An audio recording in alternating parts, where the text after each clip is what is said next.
போரும் அமைதியும். இதன் ஆசிரியர் லியோ டால்ஸ்டாய். பாகம் 4, பகுதி 5. நல்லது, ஆரம்பிக்கலாம் என்றார் டோலோகாவ். ரொம்ப சரி என்று இன்னமும் சிரித்து கொண்டே அதே முறையில் பியர் பதில் சொன்னார். ஒரு பயங்கரமான உணர்ச்சி அங்கு பரவி நின்றது. ரொம்ப சாதாரணமாக ஆரம்பித்த அந்த விஷயத்தை இனி தவிர்க்க முடியாது. யார் என்ன நினைத்தாலும் அதன் போக்குப்படி நடந்துதான் தீர வேண்டும். டெனைசாவ் முதலில் எல்லைக்கோட்டிற்கு போய் கூறினார். எதிராளிகள் இருவரும் சமாதானத்திற்கு வர மறுத்துவிட்டபடியால் தயவு செய்து நீங்கள் ஆரம்பிக்கலாம். உங்கள் கை துப்பாக்கிகளை எடுத்துக்கொள்ளலாம். 3 என்று நான் சொல்லியவுடன் நீங்கள் முன்னேறலாம். 1, 2, 3 என்று கோபமாக கத்திவிட்டு அவர் ஒதுங்கி நின்றார். ஒற்றையடி பாதை வழியாக எதிராளிகள் இருவரும் முன்னேறினார்கள். ஒருவருக்கொருவர் நெருங்கிக் கொண்டே வந்தார்கள். கடைசியில் அந்த பனிமூட்டத்தின் வழியாக ஒருவரை ஒருவர் பார்க்க ஆரம்பித்தார்கள். அந்த நடுத்தர எல்லைக்கோட்டிற்கு வந்ததும் எப்பொழுது வேண்டுமானாலும் சுடுவதற்கு அவர்களுக்கு உரிமை உண்டு. தமது கை துப்பாக்கியை உயர்த்தாமல் டோலோகாவ் மெதுவாக நடந்து வந்தார். எதிராளியின் முகத்தை தமது ஜொலிப்பான நீலக்கண்களால் குறிப்பாக பார்த்து கொண்டே வந்தார். அவருக்கு வழக்கமாக உள்ள புன்னகையின் சாயல் அவருடைய வாயில் காணப்பட்டது. ஆகவே எனக்கு எப்பொழுது பிரியமோ அப்பொழுது நான் சுடலாம் என்று பியர் சொல்லிக்கொண்டு 3 என்ற வார்த்தையை கேட்டதும் வேகமாக முன்னேறினார். ஆனால் அந்த ஒற்றையடி பாதையிலிருந்து அவர் விலகியபடியால் ஆழமான பனிக்குள் விழுந்துவிட்டார். தமது வலது கையில் தமது கை துப்பாக்கியை பிடித்து கொண்டிருந்தார். தம்மை எங்கு சுட்டுக் கொள்ளுவோமோ என்ற பயத்தில் அதை ஒரு முழ நீளத்திற்கு அப்பால் நீட்டி பிடித்து கொண்டிருந்தார். அவருடைய இடது கையை மிகுந்த கவனமாக பின்னால் மடித்து வைத்திருந்தார்.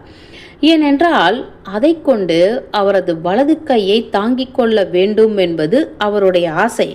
ஆனால் அந்த சண்டையில் அந்த மாதிரி செய்யக்கூடாது என்பதை அவர் அறிவார். 6 அடிகள் முன்னேறி போனதும் பாதையிலிருந்து விலகி அவர் பனிக்குள் விழுந்தார். தமது பாதத்தை பியர் பார்த்தார். பின்னால் திடீரென்று டோலோகாவை நோக்கமிட்டு அவரது விரலை மடக்கி அவருக்கு சொல்லிக் கொடுக்கப்பட்டது போல சுட்டார். அவ்வளவு உரத்த சத்தத்தை அந்த கை துப்பாக்கி செய்யும் என்று அவர் எதிர்பார்க்காதபடியால் அந்த சப்தத்தை கேட்டதும் அவர் உடல் நடுங்கியது. பின்னால் தமக்கு ஏற்பட்டுள்ள உணர்ச்சிகளை கண்டு புன்முறுவல் கொண்டு அசையாமல் நின்றார். பனிமூட்டத்தை அந்த துப்பாக்கி புகை இன்னும் அடர்த்தியாக செய்துவிட்டபடியால் ஒரு வினாடிக்கு எதையுமே பார்க்க முடியாமல் இருந்தது. ஆனால் எதிர்பார்த்தபடி 2வது துப்பாக்கிச் சூடு சத்தம் கேட்கவில்லை. டோலோகாவின் அவசரமான காலடி ஓசைகளையே அவர் கேட்டார். புகைக்கிடையில் அவருடைய உருவம் கொஞ்சம் கொஞ்சமாக தெளிவாகி கொண்டு வந்ததை கவனித்தார்.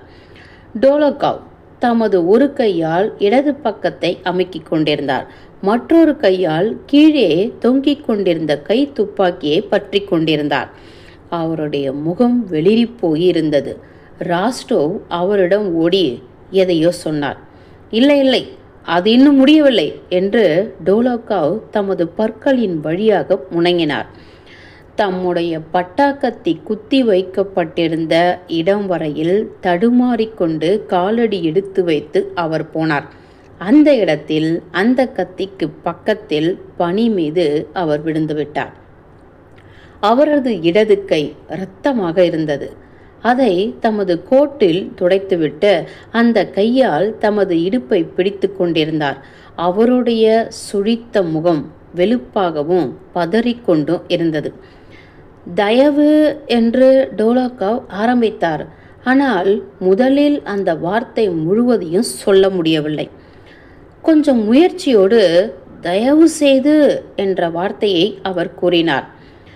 தமது தேம்பல்களை பியரால் அடக்க முடியவில்லை. டோலோக்காவை நோக்கி அவர் ஓடினார். 2 எல்லைக்கோட்டுக்கும் மத்தியில் உள்ள இடைவெளியை அவர் கடக்க ஆரம்பித்த போது டோலோக்கா கூச்சலிட்டார். உம்முடைய எல்லைக்கோட்டிற்கு போ என்று டோலோக்கா சொன்னார்.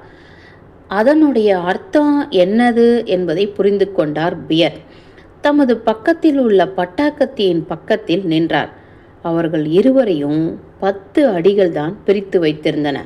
பனி மீது டோலோக்கா தமது தலையை சாய்த்தார். ஆவலோடு அந்த பனியை கடித்தார். மீண்டும் தலையை நிமிர்த்தினார். தம்மை சரி செய்து கொண்டு தமது கால்களை இழுத்து மடக்கி நிமிர்ந்து உட்கார்ந்தார். கீழே விழாமல் நன்றாக உட்காருவதற்கு தம்மை சரி செய்து கொண்டார். அந்த குளிர்ந்த பனியில் வாயில் உறிஞ்சி விழுங்கினார். அவருடைய உதடுகள் பதறின. அவருடைய கண்கள் இன்னமும் புன்முறுவலோடு எரிச்சலையும் அவர் தமது பலத்தை ஒன்று சேர்க்க முயற்சிக்கும் பிரயத்தனத்தையும் காட்டின. அவர் தமது கை துப்பாக்கியை உயர்த்தி குறிப்பார்த்தார்.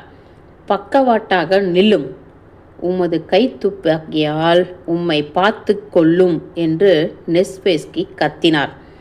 உம்மை பாதுகாத்து கொள்ளும் என்று டெனைசாவ் கூட தமது எதிராளியை பார்த்து கத்தினார்.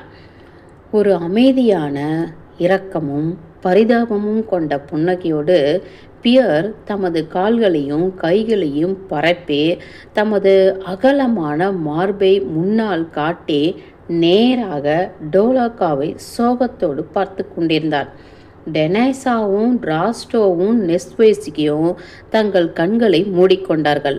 அதே வினாடியில் ஒரு குண்டு சப்தமும் டோலோக்காவின் கோப கூச்சலும் கேட்டன.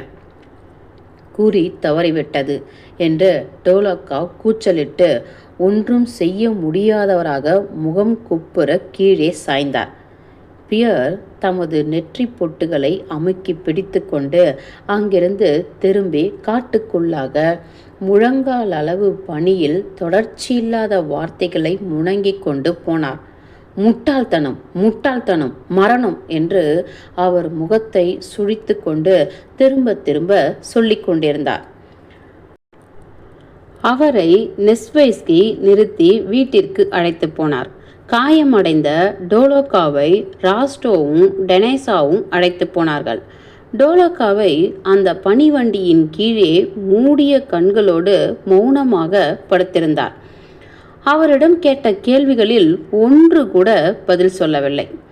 ஆனால் அவர்கள் மாஸ்கோ பட்டணத்திற்குள் நுழைந்ததும் அவர் திடீரென்று உயிர் பெற்றவர் மாதிரி தலையை நிமிர்த்தி பிராயஸ்தையோடு ராஸ்டோவின் கையை பற்றினார்.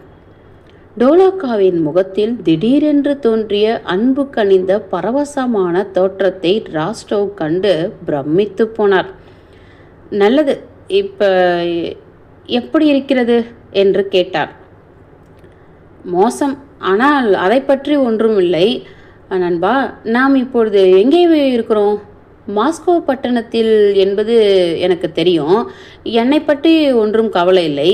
ஆனால் நான் அவளை கொன்றுவிட்டேன் என்று ஏக்க குரலோடு டோலோக்கா கூறினார். இதிலிருந்து அவள் பிழைக்க மாட்டாள்.